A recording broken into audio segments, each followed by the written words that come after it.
Hey guys, it's Stephen here, back with another roundup of all the big Manchester City news going around today. There's been seriously loads going on today. Honestly, I've not seen a Friday like it for some time. There's been loads of rumours, loads of transfer gossip. There's been a draw, there's been some more rumours about the Casa all that kind of stuff. But I thought today I would go through all that in one big handy video. Basically just bouncing through the news for you. I'm going to start before that though with this video from 888 Sport. He sent this over to me and said, Stephen, have a watch this and see what you think. Play the video. Can you genuinely see a situation where either of you are going to win the league ever again? Yeah. Let's look at our teams right now. League, Let's look at our teams right now. Me personally, I think my team's better than yours, blood. We've both got a lot of problems, but I think 11 to 11, my team's better than yours. And I personally think my manager is better than yours because man like your manager's finished. Arteta, fam, you get me? Man like Arteta, what? What has he done, blood? What has he done other than put trading cones out for Pep? Once you know you're not going to win the league, the pursuit is top four, isn't it? Yeah. Are you, and you to be honest, are you in danger of, like, it's not about top four anymore? Are you in danger of not becoming top six clubs? Like, Unfortunately, I think they are still in. Yeah, talk on yourself. Yeah, but us, like, boy. Bless him. It's quite funny watching two clubs argue basically over who's the least shit at the moment. My personal opinion, I would much rather be an Arsenal fan now than a Spurs fan. At least Arsenal have some kind of identity under Arteta. At least they have Saka. At least they have Willock. At least they have Guendouzi. At least they have Aubameyang. At least they have a manager who wants to play in a certain way.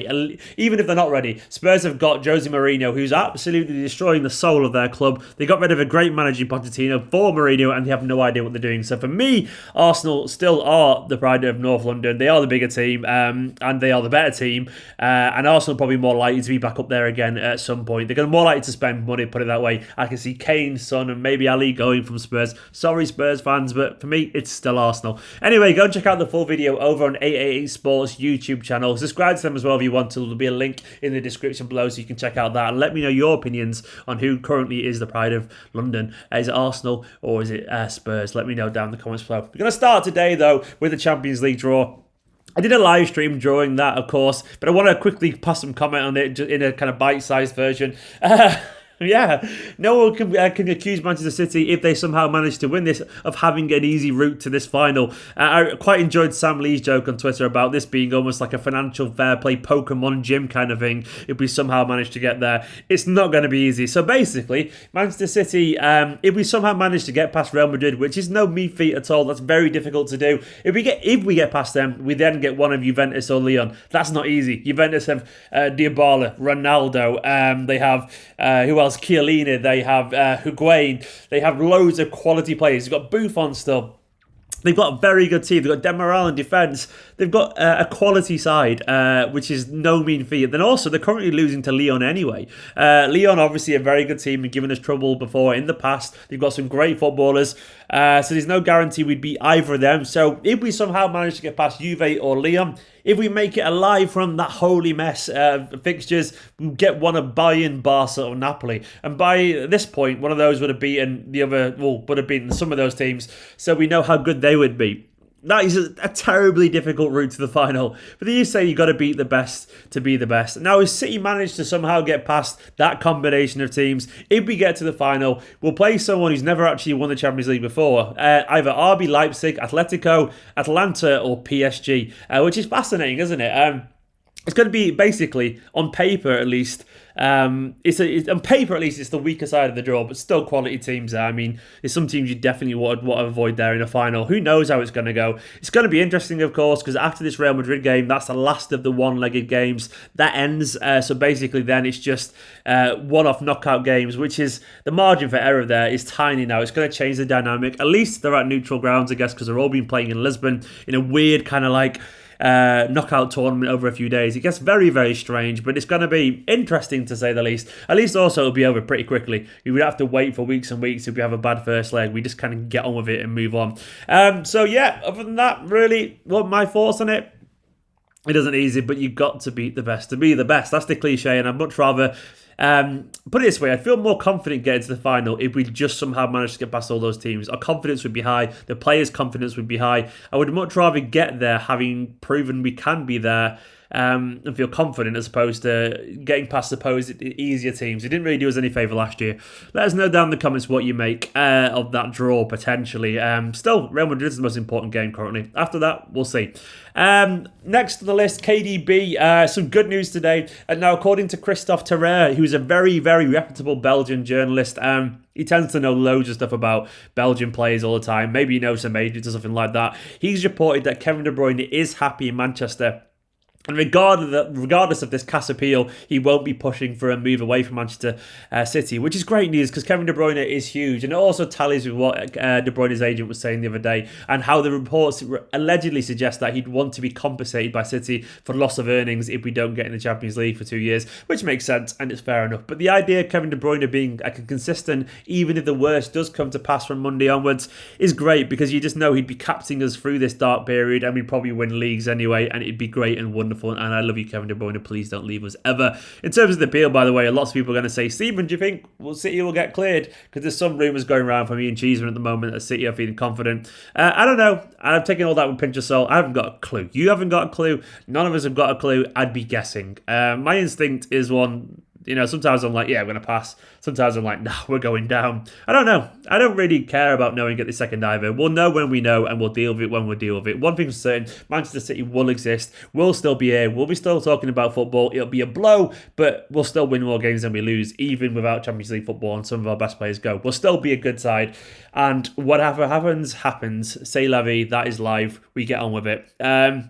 Next up on the list is Eric Garcia. There's been some more rumours today. I'm going to start initially with this kind of quote from Lou Martin. If you don't know who he is, he's a very, very respected journalist, Spanish journalist, who has connections over there in Barcelona. And he's really, really, really highly thought of. Now, this is a quote from him, translated in Spanish, so sorry if it's a little bit kind of sketchy. Barca has done nothing to sign Eric Garcia, according to Lou Martin, beyond filtering his interest in media and then saying... I don't know what that means because the translation is weird, but that Barca can't match what City offers. It's all a lie, apparently. City has not offered anything or covered Barca's offer, I tell you. I don't really know what to make of that, but basically, according to Lee Martin, Barca did nothing to sign Eric Garcia. There's also some reports that suggest that Barcelona have put negotiations on hold because they don't believe they can basically match what Manchester City can offer. Also, contrasting reports do say that they want him and they're in negotiations with his agents, but some other reports, and this one comes from Jack Gorn at the Daily Mail, who has some connections at Manchester City, suggests that he's buoyant about his future at Manchester City. If you don't speak English, you don't know what buoyant means. Well, if you don't speak English, if it's not your first language, buoyant basically means optimistic. If he's optimistic about his potential future under Guardiola, after being afforded some opportunities recently, which is good news. The idea that of losing Garcia at the moment would be huge because he's a fantastic player. Now, apparently, Guardiola's main fear is losing Garcia and he wants to stop the player from leaving. I like to think Garcia is an intelligent young lad and he sees that currently he's got a chance to basically be playing for one of the best sides in world football week in, week out. With, in my humble opinion, and possibly Garcia's opinion too, the greatest manager in world football. Barcelona, I know they're his boyhood club, and I know he loves it there, and why wouldn't he want to play with Messi and all that kind of stuff? But Barcelona genuinely are a bit of a mess.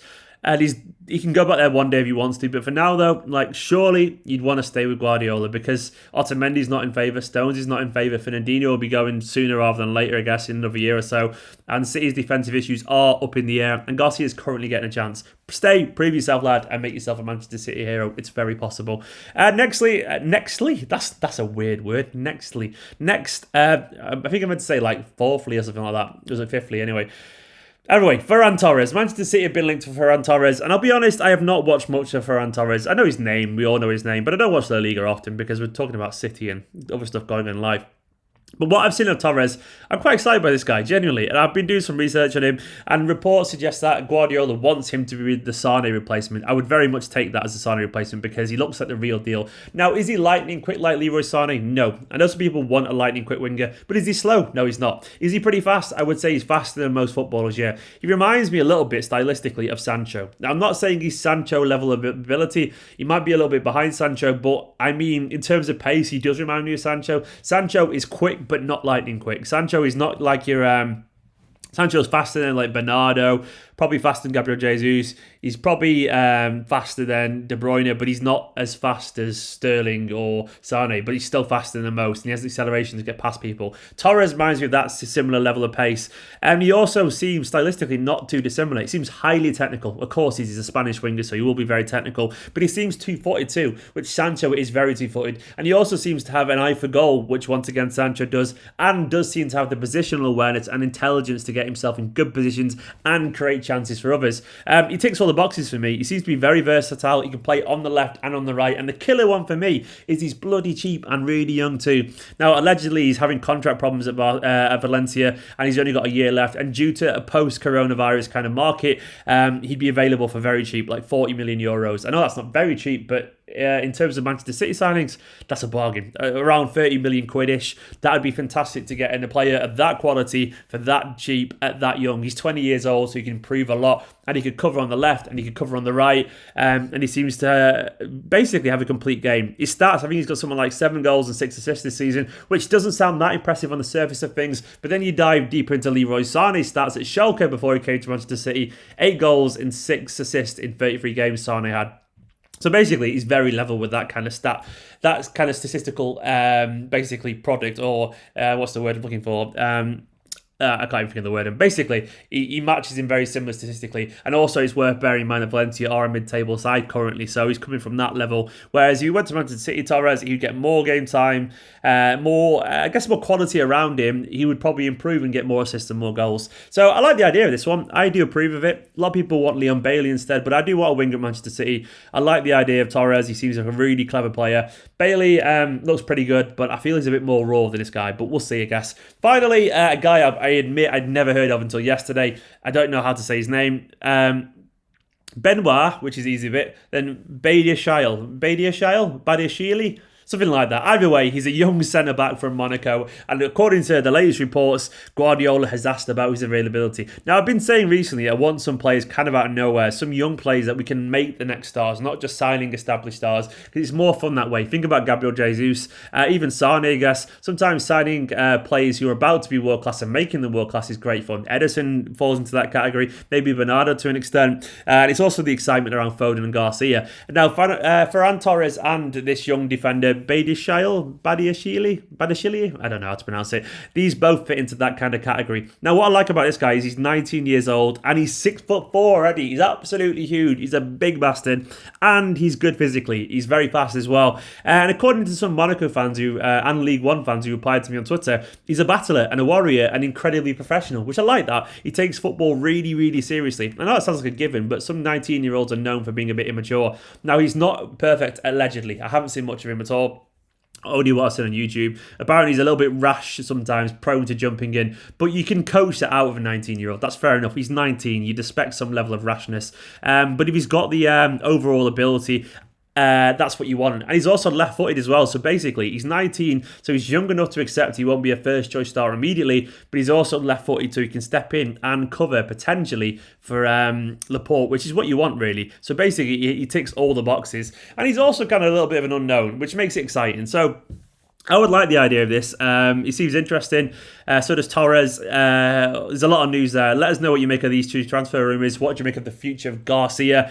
What do you think of the Champions League draw, the Casabille, Kevin De Bruyne, all that kind of stuff? And go and check out the full video of 888 Sports North London debates right here on screen. Subscribe to them as well. Check the link in the description below as well. For now, though, go check out the video here alongside me as well, which is one of mine. Click the subscribe button, which will be like there, I reckon. It's going to be there, something like that. Have a wonderful weekend. I'll do a live preview tomorrow morning ahead of the game. Also, tomorrow evening, I'm kind of like out socialising. Not out, but I'm a social distance visit to one of my close friends, which I agreed to ages ago, and I forgot to check the calendar, but I can't say no because it'd be rude because I've not seen him in ages. So I won't be doing a match reaction until Sunday morning, unfortunately. But enjoy the game, and I'll see you tomorrow morning for a live stream, I reckon, for a preview. In a bit, guys. Love you all.